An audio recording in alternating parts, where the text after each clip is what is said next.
on, man. That's just cute stuff. I mean, that ain't racy at all. I mean, that's TV comedy stuff. Look, Roy, when it comes to race, religion, sex, age, or national origin, if you pick at any of those, you're going to offend somebody.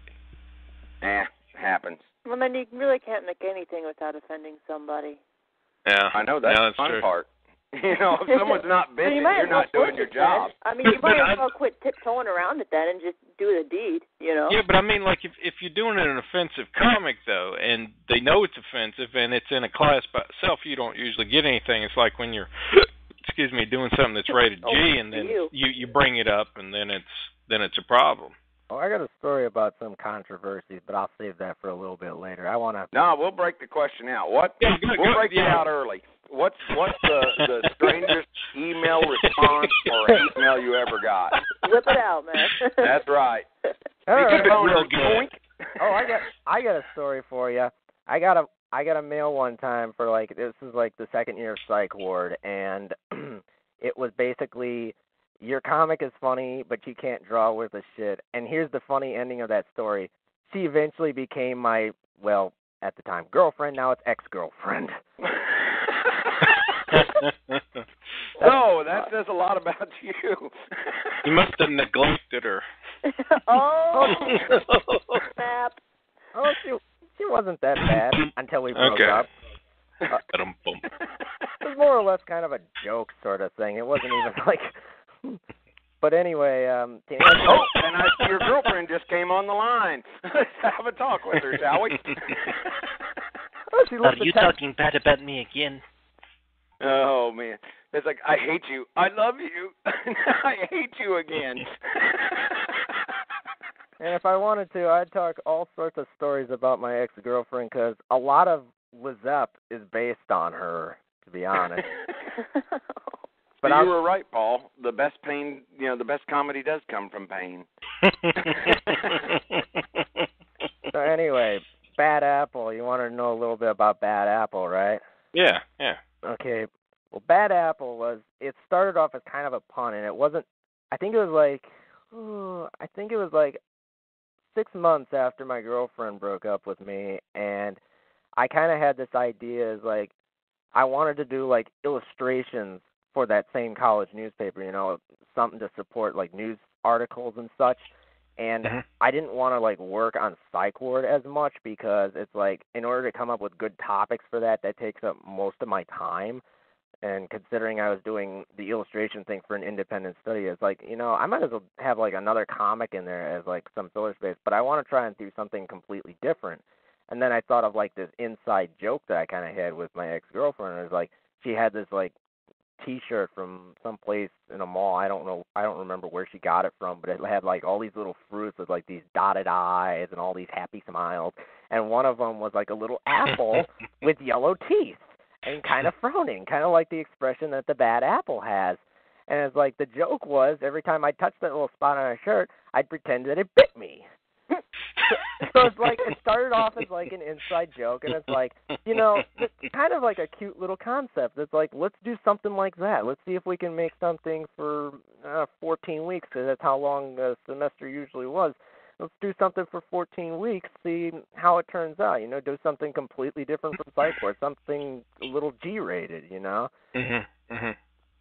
It wasn't as successful as an experiment as I thought it would be. Some people liked it, but a lot of people are what happened to psych ward, man? Aren't you going to rail against those dumbass politicians like you usually do? It's what the hell's going on here, man? But then... Well, you can do like Roy. You can maybe just pick which comic you like the best and absorb those characters and just bring them on over. I kind of brought the Bad Apple back as sort of an inside joke with the whole Murph thing. It's that's my new avatar on Drunk Duck. Just I took a picture of an apple and I drew a little face on there. That's where that came from. Remember the strategy you're supposed to use for next Halloween with that apple, right? Yeah. Knock on the door is trick or treat. It's we don't have anything. No, it's what are you gonna be? It's I'm a bad apple. throw it at them and then bite her finger and say, "You got electro rabies." Electro rabies, I like it. Now you're gonna be making crappy comics for the rest of your life and not getting paid for it. Welcome to the club. Welcome to my hell. One of the things I like about it, though, is I like the writing of it. I think the writing is really well done. Thanks. It takes a lot of practice to try and get that right. I guess the college better pay for something, huh? Yeah. So which do you prefer? Do you prefer the writing end of it over the art, or the art over the writing?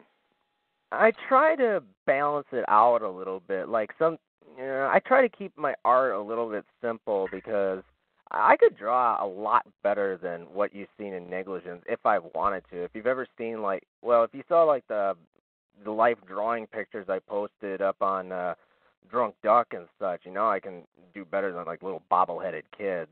But I kind of like the simplicity of that. I try to focus more on the writing because that often engages people with the characters more. It's like you want give a crap about these characters. You want to know more about why Dranik is so screwed up. You want to know why Lizette acts the way she does, why she acts like a little punk rock kind of chick, You want to know why Oj Miz is annoying. You want to know why Jamil is so blockman. That sort of thing. Well, what's funny to me is you say that your influence is Calvin and Hobbes, but I'm seeing more Peanuts in it. Not necessarily the writing, but a little bit of the style and the fact that there's no adults around. Yeah, I kind of borrow more and more. I kind of borrow from Peanuts a little bit more and more, but definitely how the kids look, the little bobbleheads, big heads, small bodies, kind of got the spiky hair and such. That was more based on Calvin and Hobbes, and I try to do some things a little bit fancier than Schultz did, because Charles Schultz always did some stuff that was relatively simple for the comic because of how they were reducing space. And Watterson, what he often did was, even with his simple style, he tried to go a little bit more complex, make these landscapes and such. And it's I'm not as good as him. I'm not even as close to as good. Actually, to be honest with you, his style wasn't really so much simple. It was animated.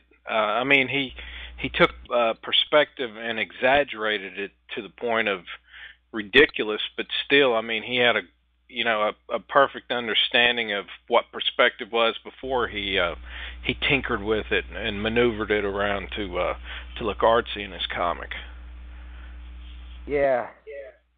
I'm trying to, like I said, I'm trying to do some more stuff like that, messing with perspective and such for buildings and trying to make more landscapes. I have a topic on Drunk Duck. I think it's under the art literature subforum. It's called Experimenting with Corel, and it's the most recent panels I've done with Negligence, and it's that's the kind of style that I was kind of going, and I'm gonna get the link for that right now, and I'm gonna put it up on the chat board so people can see what I'm talking about. Now, talk about somebody that can really twist perspective. That's Roy. He can really put a twist on it. I think Roy. What you mean to say is I have a twisted perspective on things. Well, I guess that goes hand in hand with the fact you twist perspective. So you're twisted on doing twisted perspective. Oh no, it's I don't know. I just draw what I draw, and then sometimes you want to throw the perspective in, and sometimes you just feel lazy and you just give them a full color background. You say, I'll just do an airbrush color background, and it looks just as good either way. That's an old trick. Is basically you draw a real detailed establishing shot, and then everyone knows where your characters are at, and then you can leave the background, like if you're doing a newspaper strip after the establishing shot, you can just have your character standing there talking with absolutely no background. It can just be white because everybody knows, okay, they're supposed to be here. And they just, forgive it. It's kind of strange that you can get away with that, but you can.